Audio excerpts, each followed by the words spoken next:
Le 8 octobre dernier, la Cour de cassation a rendu 2 arrêts par lesquels elle estime que les salariés en télétravail ont droit au titre restaurant dès lors qu'ils sont en situation identique aux salariés qui sont présents sur site. Pour décrypter ces arrêts, j'ai le plaisir de recevoir sur ce plateau Marion Ayadi, associée chez Yards. Marion Ayadi, bonjour. Bonjour Arnaud. On va revenir tout de suite sur ces arrêts. Pour bien comprendre, pouvez-vous expliquer un peu la décision de la Cour de cassation dans ces 2 arrêts? Oui, alors c'était une décision qui était attendue. Donc elle est venue éclaircir la situation. Et en fait, pour la comprendre, il faut revenir sur l'obligation de l'employeur en matière de participation aux frais de restauration ou en matière de restauration des salariés. En fait, l'employeur n'a pas l'obligation de mettre en place des titres restaurants. L'obligation qu'il a dépend de son effectif. Pour les entreprises de plus de 50 salariés, il a l'obligation de mettre en place un local de restauration, un restaurant d'entreprise. Pour les entreprises de moins de 50 salariés, il n'a pas l'obligation de mettre en place un local de restauration, mais un emplacement où les salariés peuvent prendre leur repas dans de bonnes conditions, avec un micro-ondes, avec un réfrigérateur, etc. Et en fait, dans ces décisions de la Cour de cassation, la question qui se posait, c'était de savoir quand l'employeur met en place des titres restaurants, est-ce qu'il doit en faire bénéficier tous les salariés, y compris les salariés en télétravail? Et que se passe-t-il quand il y a plusieurs règles qui s'appliquent dans l'entreprise? C'est-à-dire quand, par exemple, il y a déjà un local de restauration et les salariés qui travaillent sur site, eux, ont accès à ce local de restauration. Qu'est-ce qui se passe pour les salariés qui sont en télétravail et qui, eux, par définition, n'ont pas accès à ce local de restauration? Alors, qu'a décidé la Cour de cassation? La Cour de cassation, en fait, a fait une application très littérale des textes qui viennent régir l'activité des salariés en télétravail.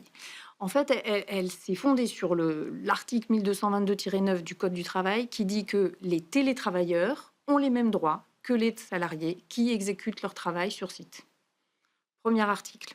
Ensuite, elle est allée chercher les articles du Code qui existent sur le titre restaurant et qui disent que quand il y a des titres restaurants qui sont donnés aux salariés, le salarié ne peut avoir qu'un titre restaurant par repas pris pendant son horaire journalier de travail. Donc ça veut dire que le salarié qui travaille à temps plein, donc du matin jusqu'en fin de journée, a un repas qui est compris dans cette amplitude et qu'il ne peut utiliser qu'un ticket restaurant pendant cette amplitude. Mais le Code du travail ne nous dit pas vous devez donner des tickets restaurants. Il nous dit Alors, comment elle est arrivée à cette conclusion? Eh bien, en fait, en combinant ces 2 articles, la Cour de cassation dit que finalement, quand l'employeur met en place des titres restaurants, il ne peut pas exclure les salariés qui sont en télétravail du bénéfice de ces titres restaurants juste parce qu'ils sont en télétravail. Il y a un principe d'égalité de traitement. L'égalité de traitement, elle signifie que les salariés qui sont placés dans une situation identique soient traités de la même façon. Et en fait, elle considère que le simple fait d'être en télétravail n'est pas une raison objective et pertinente, suffisante, qui permette de traiter les salariés en télétravail de façon différente. Donc, dès lors qu'il y a des titres restaurants dans l'entreprise, les salariés en télétravail, a priori, doivent en bénéficier. Situation identique, pourquoi? Comment on arrive à déterminer que c'est une situation identique? Mais alors, c'est là qu'en fait, il y a quand même un nœud et que je pense qu'il va y avoir une résistance de la part de certains employeurs. C'est que quand même, historiquement, les titres restaurants ont été octroyés pour compenser le surcoût lié au fait que les salariés ne pouvaient pas rentrer chez eux pendant la pause du déjeuner pour déjeuner.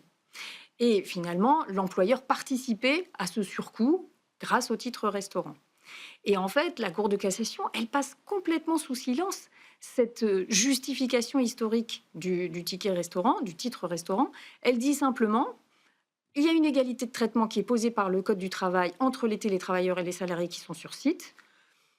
Donc, à partir de ce moment-là, les salariés en télétravail doivent pouvoir bénéficier dans les mêmes conditions que les salariés qui travaillent sur site. Alors, c'est intéressant parce que les décisions, elles ont été rendues dans le cadre de la crise sanitaire, donc où c'était un télétravail qui avait été imposé à tous. mais dans des conditions différentes. C'est-à-dire que dans la première décision, vous aviez des salariés qui ne faisaient pas de télétravail avant la crise sanitaire, qui ont été mis en télétravail du jour au lendemain. L'employeur a supprimé les titres D'accord. restaurants en disant vous êtes chez vous, vous n'avez pas besoin de titre restaurant. Là, la Cour de cassation dit non, le simple fait qu'ils soient en télétravail, ça ne justifie pas de les en priver. Et dans l'autre situation, ce qui était intéressant, c'est qu'il y avait deux régimes. Il y avait un restaurant d'entreprise pour ceux qui étaient sur site et des titres restaurants pour ceux qui ne pouvaient pas travailler sur site, les itinérants, les télétravailleurs, D'accord. etc. L'employeur a dit j'arrête tout pendant la crise sanitaire. Et là encore, la Cour de cassation dit il n'y en est pas question. Vous ne pouvez pas priver les salariés en télétravail parce que finalement, ils ne sont pas, vous ne justifiez pas d'une situation qui soit objectivement différente. Et là, ça va être compliqué pour les employeurs d'assimiler ça parce que c'est vrai que ça ne correspond pas à la compréhension traditionnelle du titre restaurant. Est-ce que cette décision, elle a ouvert une brèche pour les salariés en télétravail qui pourraient revendiquer d'autres choses pour avoir les mêmes droits que les salariés sur site? Alors, il y a déjà un sujet par rapport aux salariés en télétravail, ce sont les frais de transport. Parce que ça, il y a déjà des décisions qui nous disent que l'employeur doit prendre en charge une partie des abonnements aux frais de transport, donc le pass Navigo, etc. Et que finalement, même quand les salariés ont 1 jour, 2 jours, 3 jours de télétravail, ça ne change rien. Il doit les prendre en charge. Mais quand on a des salariés qui font davantage de télétravail, qui sont par exemple en 100% télétravail, là, les employeurs commencent à dire attendez, nous, je ne vais pas payer un abonnement Navigo si vous ne venez jamais Bien sur sûr. site. Donc, effectivement, il y a un sujet. Et il y a un sujet également quand les salariés décident de fixer leur lieu de télétravail à un endroit très éloigné de l'entreprise. On voit de C'est plus en arrivé plus. certains qui partaient même à l'étranger. Exactement. Et là, l'employeur, sur les frais de transport, effectivement, tique un peu et on peut le comprendre. Et donc ça va être un sujet. Alors, vous avez évoqué le contexte des arrêts, c'est de la crise sanitaire. Est-ce que ça veut dire que il faut limiter la portée de ces arrêts? Non. Et la Cour de cassation le dit très clairement. Elle dit peu importe que le télétravail, dans ce cas, ait été mis en place de façon exceptionnelle, elle l'écarte pour dire de toute façon c'est un principe aujourd'hui. Quand vous faites bénéficier de titres restaurants à vos salariés qui travaillent sur site, vous devez le faire également pour les salariés qui sont en télétravail. Alors après, les employeurs vont peut-être essayer de jouer sur certains critères, mais ça va être très compliqué de justifier objectivement d'une situation différente. On voit que des employeurs essayent de dire, eh bien, on réserve les tickets restaurants à ceux qui habitent à plus de 10 minutes de l'entreprise, du lieu de travail. Mais finalement, ce n'est pas vraiment une différence entre télétravailleurs et travailleurs sur site. Ça va être très compliqué de contourner l'application de cette règle.